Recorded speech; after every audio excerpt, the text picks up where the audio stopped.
बिहारच्या मुख्यमंत्रीपदाची शपथ घेणाऱ्या नितीश कुमारांना आज बहुमत सिद्ध करावं लागणार आहे। नितीश कुमारांनी आधीच राज्यपालांकडे 132 आमदारांचं समर्थन असल्याचं पत्र दिलं होतं। त्यामुळे आज त्यांना राज्यपालांपुढे आपलं बहुमत सिद्ध करावं लागेल।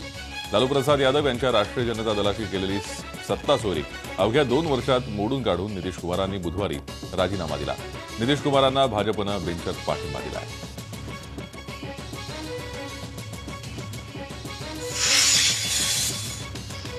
4 वर्ष एकमेकांपासून दूर राहिल्यावर नितीश कुमारांनी पुन्हा एकदा भाजपसोबत सरकार स्थापन केलंय। जेडीयूचे सर्वेसर्वा नितीश कुमार यांनी मुख्यमंत्रीपदाची आणि बिहार भाजपचे नेते सुशील मोदी यांनी उपमुख्यमंत्रीपदाची शपथ घेतली।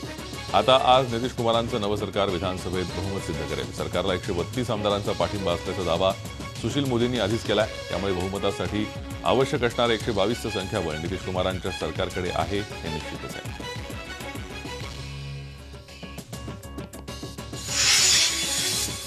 गुजरात काँग्रेसच्या 3 आमदारांनी पक्षाचा हात सोडून भाजपची साथ घातली आहे। गांधीनगरमध्ये आयोजित पत्रकार परिषदेत बलवंत सिंग राजपूत, पी.आय. पटेल आणि तेजश्री पटेल या 3 आमदारांनी भाजपमध्ये प्रवेश केला। या 3घांना राज्यसभेचं तिकीट दिलं जाणार आहे। याआधी शंकरसिंग वाघेला यांनी काँग्रेसला सोडचिठ्ठी दिली होती।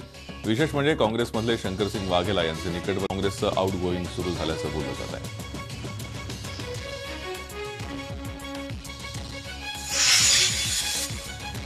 भारताचे मिसाईल मॅन म्हणून साऱ्या जगात सुप्रसिद्ध दिवंगत राष्ट्रपती डॉक्टर ए.पी.जे. अब्दुल कलाम यांच्या मूळ गावी त्यांच्या स्मारकाचं उद्घाटन करण्यात आलं। कलाम यांचा दुसरा स्मृतिदिन आहे। त्यानिमित्त पंतप्रधान नरेंद्र मोदींच्या हस्ते रामेश्वरममधल्या स्मारकाचं उद्घाटन करण्यात आलं। या स्मारकात डॉक्टर कलाम यांची 500 पोर्ट्रेट्स ठेवण्यात आली आहेत। मिसाईल मॅनला आदरांजली वाहण्यात आली। कलाम यांचं वीणा हाती घेतलेला पुतळा सगळ्यांनाच आकर्षित करतो।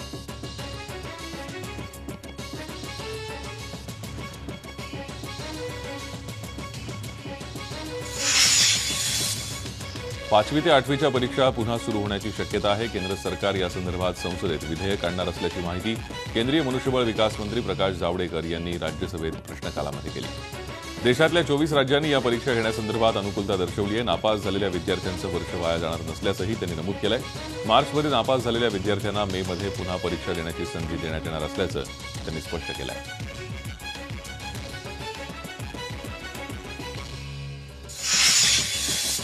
मुसळधार पावसामुळे गुजरातमध्ये अक्षरशः पूरस्थिती निर्माण झाली आहे। अहमदाबाद, गांधीनगर, बनासकांठा, पाटणा या आणि इतर भागांना पुराचा सर्वाधिक फटका बसला आहे। यामध्ये आतापर्यंत 123 जणांना आपला प्राण गमवावा लागलाय। आधी तुफानी पाऊस आणि त्यामुळे आलेला पूर यामुळे जनजीवन पुरतं उद्ध्वस्त झालंय। एकट्या अहमदाबादमध्ये गेल्या 24 तासात तब्बल 200 मिलीमीटर पावसाची नोंद झाली आहे। धुवाधार पाऊस आणि पूरस्थितीमुळे जिल्हा प्रशासनानं शाळा कॉलेजेसला सुट्टी जाहीर केली आहे।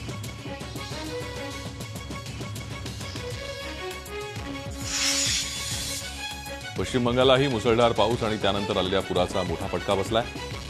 हावडा नजीकच्या उदयन नारायणपूरला पाऊस आणि पुराचा सर्वाधिक फटका बसलाय। त्यामुळे जनजीवन पुरतं प्रभावित झालंय। जिथे तिथे पाणीच पाणी दिसून येत आहे। त्यामुळे मोठ्या प्रमाणात नागरी सुविधांचं नुकसान झालंय। पश्चिम बंगालच्या मुख्यमंत्री ममता बॅनर्जी यांनी हवाई पाहणीद्वारे पूरस्थितीचा आढावा घेतला।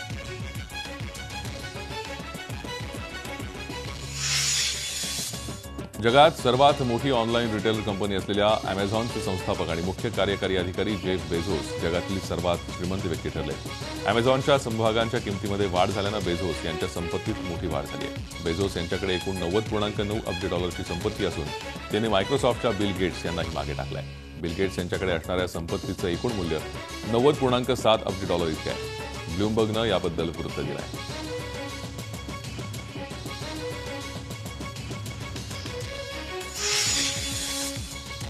पॅलेस्टिनी नागरिकांनी वेस्ट बँक इथे आनंदोत्सव साजरा केला। पॅलेस्टिनी नागरिकांसाठी पवित्र स्थळ असलेल्या अल अक्सा मशिदीभोवतीची सुरक्षा यंत्रणा इस्रायली सैन्यानं अखेर गुरुवारी हटवली। त्यानंतर पॅलेस्टिनी नागरिकांनी हा जल्लोष केला। ही अत्याधुनिक सुरक्षा यंत्रणा हटवली जावी यासाठी पॅलेस्टिनी नागरिकांकडून गेले 10 दिवस हिंसक आंदोलनं होत होती। या सर्व परिस्थितीचा आढावा घेऊन अखेर इस्रायलकडून ही सुरक्षा यंत्रणा हटवण्यात आली आहे।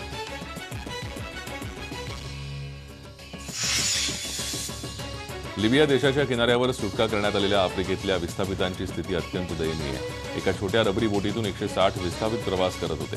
मात्र या अत्यंत चिंचोळ्या बोटीतून प्रवास करताना तब्बल 13 जणांना आपला जीव गमवावा लागला। या मृतांमध्ये गर्भवती तसंच मातांचाही समावेश आहे। याशिवाय प्रवासादरम्यानच या छोट्या रबरी बोटीला खालून गळती लागली। यामुळे जीव वाचवण्यासाठी काहींनी समुद्रात उडी घेतली, त्यात त्यांचा मृत्यू झाला।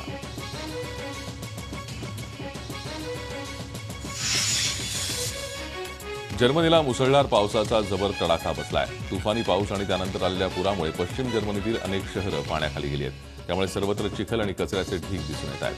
पुरामुळे जनजीवन पुरतं विस्कळीत झालंय, तर घरांचं तसंच सार्वजनिक मालमत्तेचं मोठ्या प्रमाणात नुकसान झालंय. युद्धपातळीवर सरकारी यंत्रणांकडून मदतकार्य सुरू करण्यात आलंय.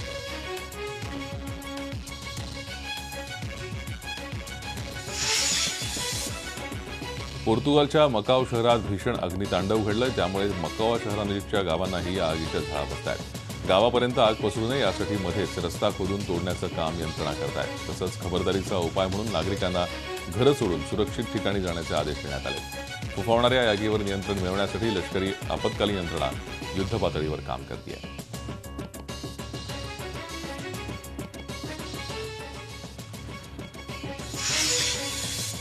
आता पाहूयात राज्यातल्या काही घडामोडी झटपट. राज्य पाठ्यपुस्तक मंडळानं नववीच्या विद्यार्थ्यांसाठी प्रकाशित केलेल्या इतिहासाच्या पाठ्यपुस्तकात तत्कालीन पंतप्रधानांबाबत बदनामीकारक मजकूर छापल्याचा आरोप होतोय. 80च्या दशकात झालेल्या बोफोर्स तोफ खरेदी प्रकरणात राजीव गांधी यांच्यावर भ्रष्टाचाराचे आरोप झाले होते. त्यामुळे सार्वत्रिक निवडणुकीत काँग्रेसचा पराभव झाल्याचा दावा या पुस्तकात करण्यात आला आहे. हा वादग्रस्त मजकूर वगळण्याची मागणी काँग्रेसनं केली आहे.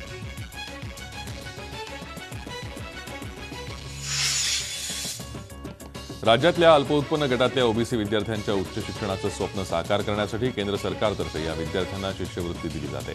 इंजिनियर, मेडिकल अशा व्यावसायिक अभ्यासक्रमासाठी 1997-98 पासून केंद्र सरकारतर्फे ही शिष्यवृत्ती दिली जाते. केंद्र सरकारकडून मिळणाऱ्या या शिष्यवृत्तीवर राज्यातील लाखो ओबीसी विद्यार्थी शिक्षण घेत असतात. मात्र गेल्या 2 वर्षांपासून केंद्र सरकारनं या ओबीसी शिष्यवृत्तीच्या रकमेत अचानक मोठी कपात केली आहे. ही रक्कम 500 कोटीवरून थेट 54 कोटींपर्यंत खाली आणण्यात आली आहे.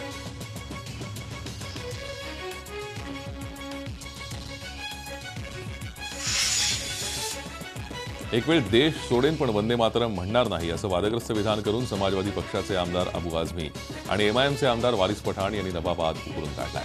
शिवसेनेनं या दोघा आमदारांना सडेतोड उत्तर देत वंदे मातरम म्हणायचं नसेल तर पाकिस्तानात जा अशा शब्दात दिवाकर रावतेंनी सुनावलाय. त्यामुळे आता हा वाद पेटण्याची चिंता आहे.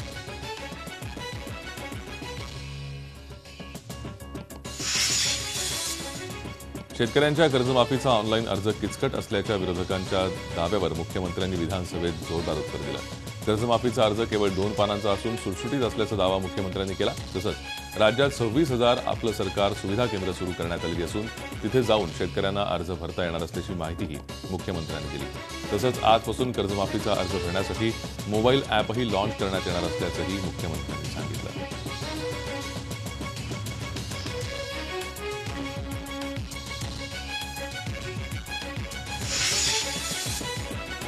विश्वास पाटील, त्यांच्या पत्नी चंद्रसेना पाटील आणि 2 विकासकांविरोधात गुन्हा दाखल करण्याचे आदेश देण्यात आले. विश्वास पाटील, मुंबई उपनगराचे माजी जिल्हाधिकारी रामजी शहा आणि रमेश कनकिया या 2 विकासकांना मालाड येथील एका प्रकल्पात नियमबाह्य पद्धतीने मदत केल्याचा आरोप त्यांच्यावर आहे. त्यामुळे लाचलुचपत प्रतिबंधक कायद्याअंतर्गत कारवाई करण्याचे आदेश सत्र न्यायालयाने दिले. झोपडपट्टी पुनर्विकास योजनेअंतर्गत घोटाळा झाल्याबद्दल लाचलुचपत विभागाकडे तक्रार दाखल झाल्यानंतर हे प्रकरण पुढे आलं.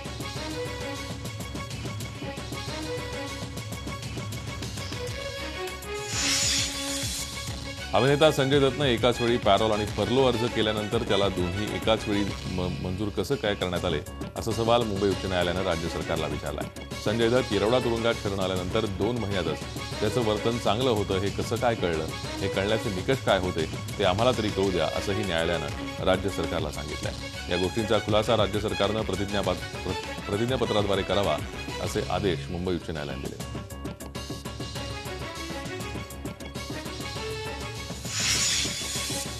घाटकोपरमधल्या सिद्धीसई इमारत दुर्घटना प्रकरणी आरोपी सुनील शितपच्या आर्किटेक्टलाही पोलिसांनी ताब्यात घेतलंय. शितपच्या नर्सिंग होममध्ये सुरू असलेल्या नूतनीकरणाच्या कामात इमारतीच्या मूळ ढाच्याला धक्का लागला, त्यामुळेच इमारत जमीनदोस्त झाली असा आरोप आहे. नूतनीकरणाच्या कामासाठी नेमलेल्या आर्किटेक्टला ताब्यात घेण्यात आलंय.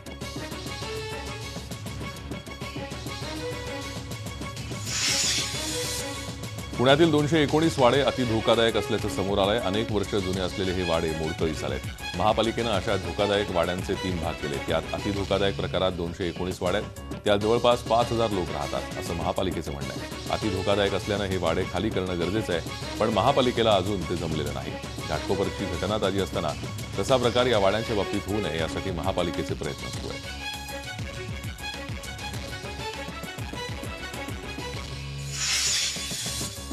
पुण्यातील डेक्कन पोलिसांनी 1 कोटी रुपयांच्या जुन्या नोटा जप्त केल्या. फर्ग्युसन कॉलेज रस्त्यावर काही लोक चलनातून बाद झालेल्या नोटा घेऊन येत असल्याची माहिती पोलिसांना मिळाली होती.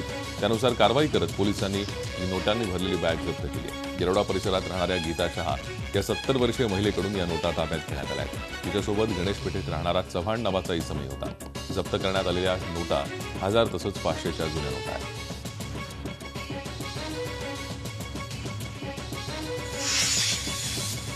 पालघर जिल्ह्यातील जव्हार शहराला लागून 5 किलोमीटर अंतरावर असलेल्या चोथ्याची वाडी पाड्याभोवती राहत्या घरात लांबच लांब तडा गेल्याची घटना घडली आहे. त्यामुळे या पाड्यातील नागरिकांमध्ये भीती निर्माण झाली आहे. या चोथ्याच्या वाडीत माळींची पुनरावृत्ती होते की काय अशी भीती इथल्या नागरिकांना आहे. या घरातील नागरिकांनी आपलं घर सोडून दुसऱ्यांच्या घरी राहण्यासाठी गेले आहेत. तहसीलदार, आपत्कालीन व्यवस्था आणि तलाठी यांनी या घटनेचा पंचनामा करून जव्हार तहसीलदार यांच्याकडे देण्यात आला आहे.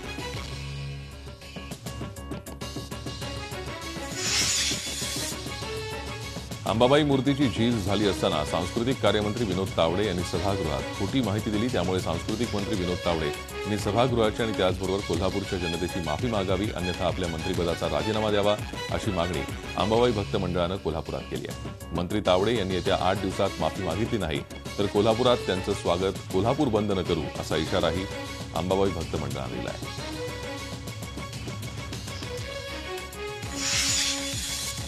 बारामतीहून वांढरदेवी गडावर आलेल्या एकाच कुटुंबातील 5 जणांना विषबाधा झाली आहे. मात्र ही विषबाधा करणीच्या प्रकारातून झाल्याची धक्कादायक माहिती पुढे येते.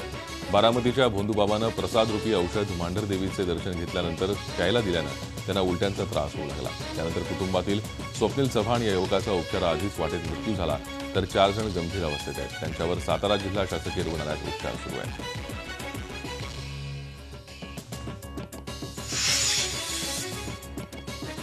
ही विषबाधा नसून हा घातपात असल्याचं पोलीस तपासात निष्पन्न झालंय. धक्कादायक बाब म्हणजे या कुटुंबाचे कुटुंबप्रमुख विष्णुपंत चव्हाण यांनीच हा प्रकार केल्याची माहिती पोलीस तपासात पुढे आली. या प्रकरणी विष्णुपंत चव्हाणला पोलिसांनी अटक केली आहे. कौटुंबिक कलहातून हे कृत्य केल्याचं त्यानं पोलिसांना सांगितलं आहे.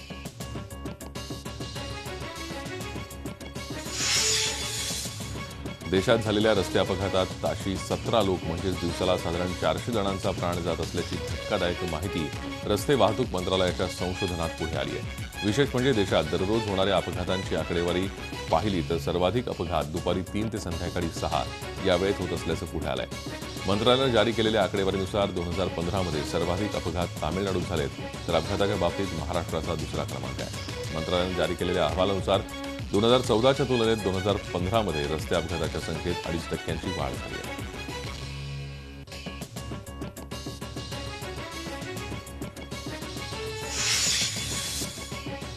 साताऱ्यात आटपाडी पुणे एसटीचा अपघात झाला. दहिवडीकडून पुण्याला जात असताना माणगंगा नदीत पुलावरून 20 फूट खोल नदीपात्रात एसटी पडली.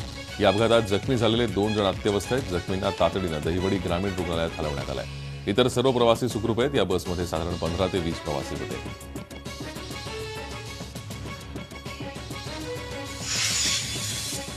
एकोणीसशे मध्ये ब्रिटिश राजवटीत रेल्वेला पाणी पुरवठा करण्यासाठी अंबरनाथ तालुक्यातील काकाळे गावाजवळ जीआयपी टँक उभारण्यात आला.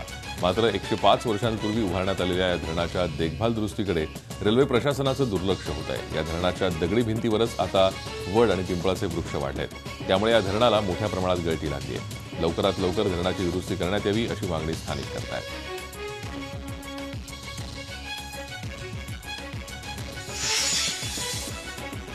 दहिसर पूर्वेकडील एसवी रोडजवळच्या मंदिना मंजिल इमारत तोडण्याचा निर्णय पालिकेनं घेतला. या इमारतीला 45 वर्ष झाली असून इमारत जीर्ण झाली आहे. या इमारतीत 100 कुटुंब राहत आहेत. इमारत अतिशय जुनी असल्यानं ती कधीही कोसळण्याची शक्यता आहे. इमारत धोकादायक स्थितीत असल्यानं सुरक्षेच्या कारणास्तव पालिकेनं या इमारतीतील रहिवाशांना 25 जुलै रोजी नोटीस देऊन घर खाली करण्याचे आदेश दिले. मात्र यातील 10 कुटुंबांनी घरं खाली करण्यास नकार दिला.